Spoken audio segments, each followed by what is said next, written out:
Hello friends, welcome back to our channel. Please like my video, subscribe to my channel. శంకు flowers గుత్తులుగా పూయాలి అంటే ఈ fertiliser ఇచ్చి చూడండి. శంకు ఫ్లవర్స్ సింపుల్గానే పువ్వులు అయితే గుత్తులుగా వస్తాయి. వీటికి పెద్దగా మనము ఏం చేయాల్సిన అవసరం లేదు. వీటికి మాత్రం ఒక్కరోజు నీళ్లు పోయకపోయినా కూడా చనిపోతాయి. వీటికి పువ్వులు పూసిన వెంటనే ఒకవేళ మనం పువ్వులు కోయలేదనుకో ఖచ్చితంగా కాయలు కోసేయాలి, లేదంటే పువ్వులు పూయవు. వీటికి కాయలు వచ్చినాయి అనుకో పోషకాలన్నీ కాయలకు వెళ్ళిపోతూ ఉంటాయి.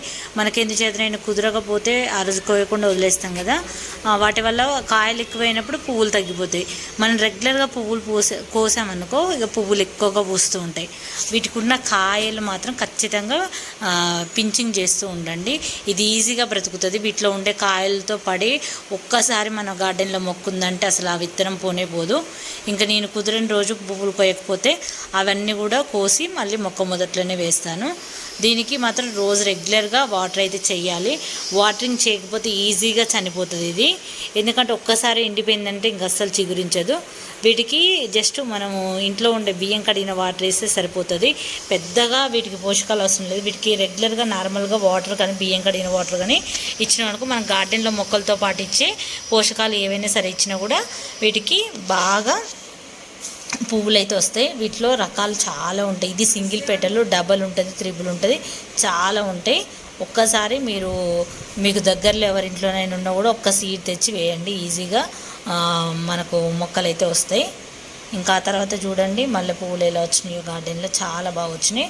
ఇప్పుడు నేను శంకు ఫ్లవర్స్కి ఏం ఫర్టిలైజర్ ఇస్తాను అనేది ఇప్పుడు మీకు ఇక్కడ చూపిస్తాను. ఇవి ఈరోజు మార్నింగ్ బ్లూమ్ అయినాయి. రోజు చాలా పూస్తూ ఉంటాయి. ఇంక నేను ఒక్కొక్కసారి కొయ్యను, రోజు చాలా ఎక్కువనే పూస్తాయి అసలు. ఇంకా నేను ఈ మొక్కని బాగా అన్ని మొక్క మధ్యలో మొలకెత్తుందని కొన్ని తీసేస్తూ ఉంటాను. ఇది కట్ చేసినా కూడా చిగుర్లు వస్తూ ఉంటాయి. బాగా లాంగ్ తీగైందనుకో కట్ చేయండి, చిగుర్లు వచ్చి మళ్ళీ చాలా పూస్తాయి, చాలా ఎక్కువ వస్తూ ఉంటాయి పువ్వులు. ఇప్పుడైతే నేను ఇవన్నీ తెంపేసి ఇక మొక్క మొదల్లో వాటర్ తీసుకొచ్చాను. బియ్యం కడిగిన వాటర్ స్టోర్ చేసేసి అప్పటికప్పుడే ఇవ్వచ్చు. అప్పటికప్పుడు ఇచ్చే ఫర్టిలైజర్ అనమాట. మనం ఏం చేసుకున్నా కూడా నేను అన్ని మొక్కలతో పాటు ఈ మొక్క కూడా ఇస్తాను. పెద్దగా దీనికి కేర్ చేయకపోయినా కూడా పువ్వులు అయితే విపరీతంగా వస్తాయి. ఇంకా కేర్ చేస్తేనైతే గుత్తులుగా వస్తాయి. ఇంకా నాకు తెలిసిన వాళ్ళ ఇంట్లో డబల్ది ఉన్నది, ఆ డబల్ది వేయాలి. ఈ సింగిల్ది కూడా నేను వేయలేదు. మా పక్కన వాళ్ళు పెడితే అవి సీడ్స్ పడి ఇంకా గార్డెన్లో జర్మినేట్ అయ్యి ఇక పువ్వులు అయితే వస్తున్నాయి. ఈసారి డబల్ది తీసుకొస్తాను. ఒకరోజు చూడండి, ఇది ఇంకొక రోజు ఎంత చక్కగా వచ్చినాయి, ఎక్కువ ఫ్లవర్స్ వచ్చినాయి. ఇది తీగ అల్లుకుంటూ ఒకే చోట ఇలా గుబురుగా ఉండదు కదా, తీగ అల్లుకుంటూ పోతూ ఉంటే పువ్వులు ఇంకా తీగతో పాటు మనం చూసుకుంటూ ఉండాలి. చూడండి ఇక్కడ కింది వరకు కూడా చాలా బ్లూమ్ అయినాయి. అలా పూస్తుంది అన్నమాట ఈ మొత్తానికి శంకు ఫ్లవర్స్. ఇందులో వైట్ ఉంటుంది, చాలా కలర్స్ అయితే ఉంటాయి. పింక్ ఉంటుంది, వైట్ ఉంటుంది, చాలా ఉంటాయి. ఇంకా డబల్ కలర్ అయితే చాలా బాగుంటుంది ఇది. ఇంకా నెక్స్ట్ నేను తెలిసిన వాళ్ళ ఇంట్లో ఉంది కదా, అవి కూడా వేసి చూపిస్తాను. ఒక్కసారి మనం ఎక్కడి నుంచి అయినా తెచ్చుకొని పెట్టుకున్నాం అనుకో అది ఎప్పటికీ పోదు, సీడ్స్ పడి ఇంకా మొలకెత్తుతూనే ఉంటుంది. అలా వస్తూ ఉంటాయి. చూసారు కదా ఎన్ని బ్లూమ్ అయినాయో. అసలు నేను ఎక్కువగా ఈ శంకు ఫ్లవర్స్ అయితే ఎక్కువ పట్టించుకొని చాలామంది అడుగుతున్నారు. ఈ విషయం నేను చేసే ఫర్టిలైజర్స్ శంకు ఫ్లవర్స్కి ఇవ్వచ్చా అండి అని చాలామంది కామెంట్లో అడిగారు. మనం చేసుకునేది ఏదైనా సరే ఆర్గానిక్ కాబట్టి ప్రతి ఒక్క మొక్కకి ఇవ్వచ్చు అండి, ఎటువంటి డౌట్ ఉండదు, డౌట్ ఉండక్కర్లేదు. చాలా ఈజీవి. తప్పకుండా మీ గార్డెన్లో ఉన్న అన్ని మొక్కలకి ఇవ్వండి, చాలా మంచి యూజ్ఫుల్ అవుతుంది. ఇక్కడ ఇది నేను సీతాఫల మొక్క అనమాట. సీతాఫల మొక్క మొదల్లో ఈ సీడ్స్ పడి మొత్తం కూడా బాగా మొలకెత్తినాయి. ఇంకా నేను ఈ సీడ్స్ అన్ని కోసి ఇంకా నేను బయట పడేస్తాను. ఇంకా గార్డెన్లో ఉంచాననుకో అన్ని కుండీలలో మొలకెత్తుతుంది. ఇంకా అప్పటికప్పుడు మొలకెత్తిన కూడా చాలా వరకు తీసేస్తాను నేను, ఎందుకంటే ప్రతి కుండీలో ఇదే అయిపోతుంది. అంటే ఎక్కువ ఇదేంటంటే ఒక్కసారి వచ్చింది అనుకో ఎలా అంటే పెద్దగా అవుతుంది మొక్క, ఇంకా తీగ అల్లుకుంటూ వెళ్ళిపోతుంది. మనకు కింద తీగ మళ్ళీ అలా ఉంటాయి కదా, అలాంటి మొక్క మధ్యలో పెట్టుకున్నాను అనుకో దాంతోపాటు అల్లుకుపోతుంది. ఇలా ఈరోజు నేను కుకింగ్కి రైస్ వాష్ చేసినప్పుడు ఈ వాటర్ని పక్కకుంచి ఇంకా నార్మల్గా వాటర్ ఇస్తేనే అలా పూస్తాయి కదా, ఇంక ఇలాంటి పోషకాలు ఇచ్చినప్పుడు ఏంటంటే ఇంకా అధికంగా పూస్తూ ఉంటాయి. ఇలా రైస్ బాగా కడిగి నానబెట్టినాక వడకట్టి అవి తీసుకొచ్చి అయితే ఈ శంకు ఫ్లవర్ మొక్కకైతే ఇస్తున్నాను. మీరు కూడా తప్పకుండా ఇవ్వండి. పువ్వులు అధికంగా పూస్తాయి, ఇంకా పెద్ద పెద్ద సైజులో పూస్తాయి. సమ్మర్లో కూడా మంచిగా చక్కగా పువ్వులు విరిగా పూయాలంటే తప్పకుండా ఈ ఫర్టిలైజర్స్ అయితే ఇవ్వండి. వీటికి చెప్పాను కదా, కేర్ అయితే అది చేయండి. ఎక్కువ ఆకులు అవైతే తీసేయండి. ఎక్కువ లాంగ్ వెళ్తుంటే కూడా తీగ కట్ చేయండి. మళ్ళీ చిగుళ్ళు వచ్చి అధికంగా పువ్వులు అయితే పూస్తాయి. ఈ మొక్క పైన ఇంకేమైనా మీకు డౌట్ ఉంటే కామెంట్లో అడగండి. తప్పకుండా దీని గురించి ఇంకా వీడియోస్ అయితే మీకోసం అయితే నేను కామెంట్లో కూడా చెప్తాను. పెద్దగా ఏమి ఉండదు వాటికైతే. ఆ తర్వాత ఇంకా శంకు మొక్క అయిపోయిన తర్వాత ఈరోజు టమాటాలు చాలా వచ్చినాయి. టమాటాలు పచ్చిమిరపకాయలు చాలా ఉండే అనమాట.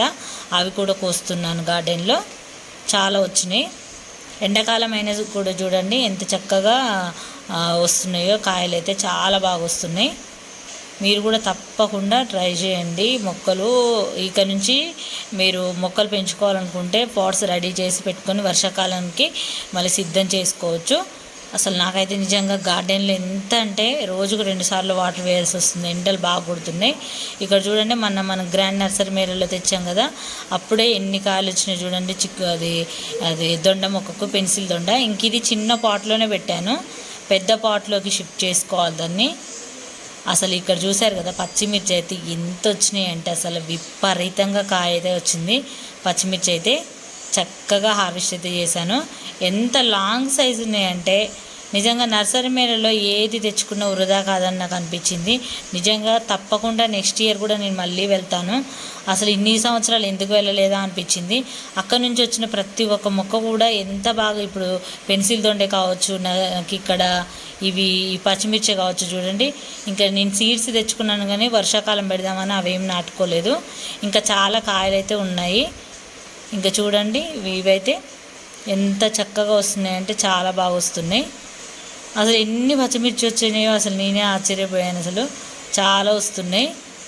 ఇంకేటైనా ఊరేళ్ళంటే భయం వేస్తుంది. ఎందుకంటే ఈ మొక్కలు ఇంత క్రాఫ్ట్ దశలు ఉన్నాయి కదా, మొక్కలు ఏమైపోతాయి అనే భయం. మాకు బాగా ఎండలు ఎక్కువ ఉండడం వల్ల పొద్దున్నుంచి అసలు ఆ నీడ కూడా సరిగ్గా పడట్లేదు. చాలా వస్తున్నాయి. ఇక్కడ చూడండి, ఇంకా మందారాలు చూడండి పువ్వులు. ఇంకా కొన్ని ఏమేమి కోసానంటే పచ్చిమిర్చి, టమాటాను, కొన్ని దొండకాయలు కోసుకున్నాను. ఇంక ఇక్కడ చూస్తారు కదా మొగ్గలు ఎలా వచ్చినాయి. ఈరోజు పొద్దున్న చూడండి, కోయలేదు నేను ఈరోజు. ఈవినింగ్కి ఇలా వడలిపోయినట్టు అయితే ఎండలు బాగా కొడుతున్నాయి కదా. అసలు ఇవైతే ఇంకా చెప్పనక్కర్లేదు. ప్రతి వీడియోలో మీకు చూపిస్తూనే ఉంటాను. ఎంత చక్కగా బ్లూమ్ అయినాయి అంటే ఫ్లవర్స్ అయితే నిజంగా అద్భుతం అని చెప్పొచ్చు. చాలా పూస్తున్నాయి. కనకాంబరాలు అయితే గుత్తులుగా అసలు ఎంత చక్కగా వస్తున్నాయి అంటే రాలిపోతున్నాయి. ఇక్కడ నేను ఈ వారం అంతా కుదరక కోయలేదు. ఎంత గుత్తులుగా వచ్చినాయి చూడండి. అసలు బంచెస్గా వచ్చినాయి. కానీ గాలికి అన్నీ రాలి కొట్టుకెళ్ళిపోతున్నాయి.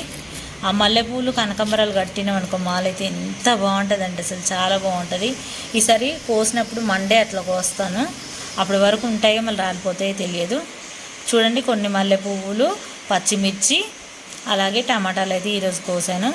చాలా బాగా వచ్చినాయి ఫ్రెండ్స్ వెజిటేబుల్స్ అయితే. అసలు పచ్చిమిర్చి అయితే నిజంగా అవేకం అనిపించింది నాకైతే. ఇంత 2 monthsలోనే ఇంత చక్కటి క్రాప్ రావడం. ఇలాంటి మొక్కల్ని అసలు కాపాడుకోవాలి. మళ్ళీ నర్సరీ మేళకు వెళ్ళినప్పుడు ఈసారి చాలా తెచ్చుకుంటాను ఇలాంటివి. ఇది ఫ్రెండ్స్, ఈ వీడియో నచ్చితే ఖచ్చితంగా లైక్ చేయండి, ఛానల్ని సబ్స్క్రైబ్ చేసుకోండి. ఫ్రెండ్స్, మీకు ఏమైనా డౌట్ ఉంటే కామెంట్లో అడగండి, తప్పకుండా రిప్లై చేస్తాను. Thanks for watching friends. Please support me.